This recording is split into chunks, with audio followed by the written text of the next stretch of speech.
Hey, everybody, it's your old pal Jeff. Memorabilia Monday. Look at us.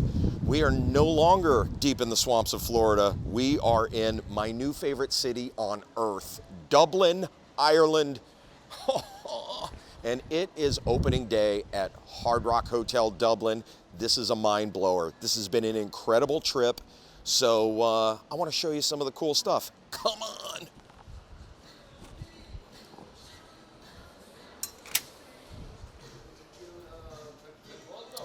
Party people. I'm heading right over here. Right when you walk in, you are greeted by my man, Kurt Cobain, none other than the grunge icon, a brilliant, brilliant man, the late great. And, you know, it's a trip because Kurt and Nirvana were scheduled to play here in Dublin on April 8th, 1994, and it was the day that the news broke that he had died. So there's a kind of a bittersweet connection with Kurt. But the sweater, they call it a jumper here. The sweater is, it's classic Seattle, classic Kurt, belonged to him. And what I love about it is all those Seattle guys and their fashion, and then this look that became a fashion thing was really just stuff they got in thrift stores because it's cold and rainy and crappy sometimes in Seattle. And it was just ironic to them that it became this big fashion deal. But get a load of this thing. I mean, it is just quintessentially Kurt Cobain.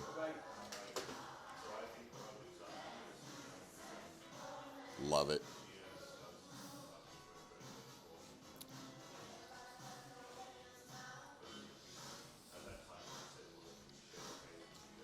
Word. Come on.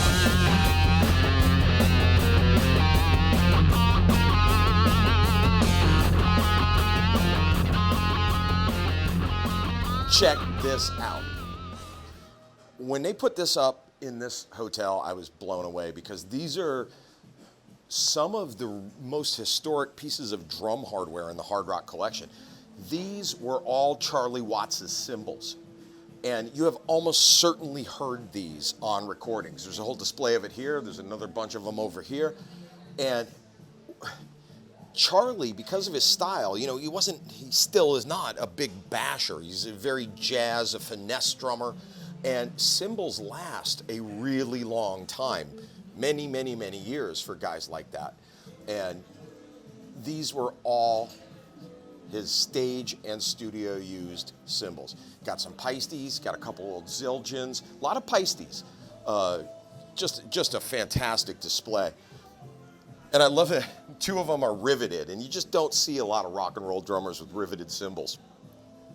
But Charlie, again, really jazz influenced, a finesse drummer, and one of the most brilliant drummers ever. Let's be honest with each other. Very, very cool. I love it. And we're in the restaurant here, Zampus, at the Hard Rock Hotel Dublin. And, oh, daddy, one of my personal favorites, the man, the myth, the late, great Phil Lynott. Now, there's a controversy here when you're in Dublin. I'm a guy from the United States, so I say Phil Lynott. And here they say Phil Lynott. So I'm just going to push them together and say Phil Lynott. That's how I've been navigating the vagaries of communication in the Emerald Isle.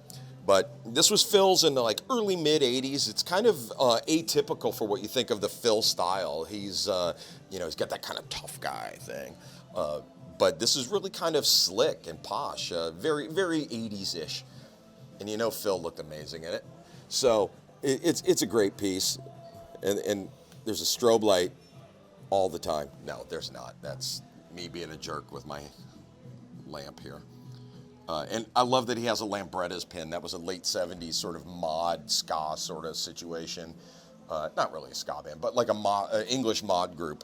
And Phil is really, quite possibly the most underappreciated rock star of all time. I honestly believe that he was a rock and roll genius on the level of a John Lennon.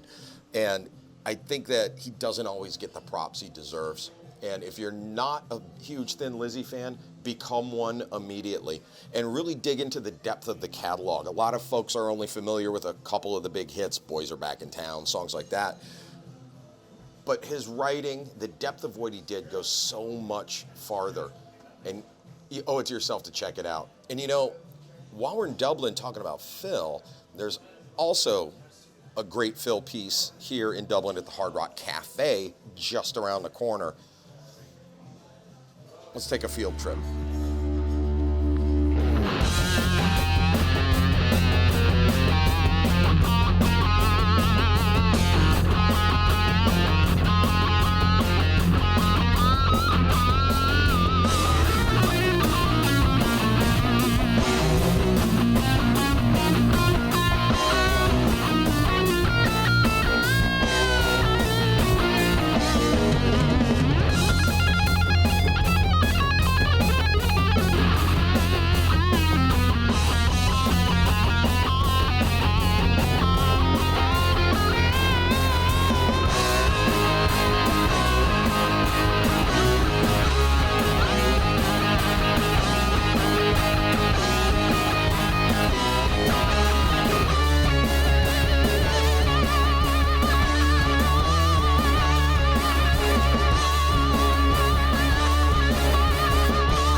Oh, hey, we are now upstairs, Hard Rock Hotel Dublin, fresh back from that little cafe sojourn, which I'm sure you enjoyed. You've come to enjoy and become accustomed to the high production value of Memorabilia Monday, and that little field trip was certainly no disappointment. This is an amazing room. This is the Rockstar Suite at Hard Rock Hotel Dublin. Just gorgeous. High rolling, highfalutin, but it's got some great stuff in it. Get a load of this right here. That is the handwritten lyrics to the U2 song Please from the Pop album, 1997. It's in Bono's own hand, and it is a really great example of his sort of sacred and kind of secular narrative that he weaves into so many of his songs. Is just a great piece. And handwritten lyrics are just special. Handwritten stuff in general is just special. And with that in mind, dig this. Oh, boom. Van the Man. This is a handwritten letter from Van Morrison to his longtime guitarist, Mick Cox. Now, Van wrote this in New York City in the mid-'80s, and it's over the top. It is very stream of consciousness, very sort of Celtic poetry, and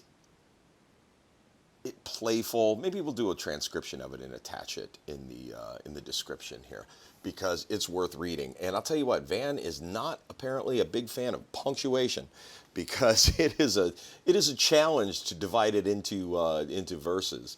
But he ends it. I love this. He ends it with a little chord progression: G to E minor to C to A minor to D. A classic chord progression, as I'm sure you all know. And finally, in the Rockstar Suite, right where we started, this I can't even believe exists. This is a triptych, original artwork called Vagabonds of the Western World, and this was done by none other than Jim Fitzpatrick, an absolute Irish art legend, global art legend. And he just finished this piece a couple days ago, and it was only hung yesterday. It pays tribute to so many legendary Irish musicians. U2, of course, Sinead O'Connor, Rory Gallagher, Van Morrison, and, of course, Thin Lizzy. And this is directly from the Vagabonds of the Western World Thin Lizzy album, which Jim did. Jim did a lot of Thin Lizzy albums, a lot of album covers in general, but he also is the man responsible for the iconic, globally iconic Che Guevara image that you've seen in a million posters and on a million t-shirts, and co-opted somewhat by Rage Against the Machine. And that's Jim's original work. And yesterday, Jim Fitzpatrick himself was kind enough to invite the Memorabilia Monday team to his studio here in Dublin.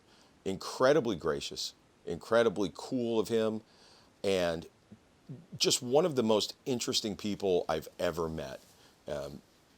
Classically just Irish artist, old hippie guy. I loved every moment we spent together. And if you visit this place, and why wouldn't you? You definitely need to see this work right here. And if you're not staying in this room, just ask them. Maybe they'll let you see it. Very, very cool. Dublin, Ireland, the greatest place on earth, I have now decided. Memorabilia Monday. I'm your old pal, Jeff. See you next time. Woohoo!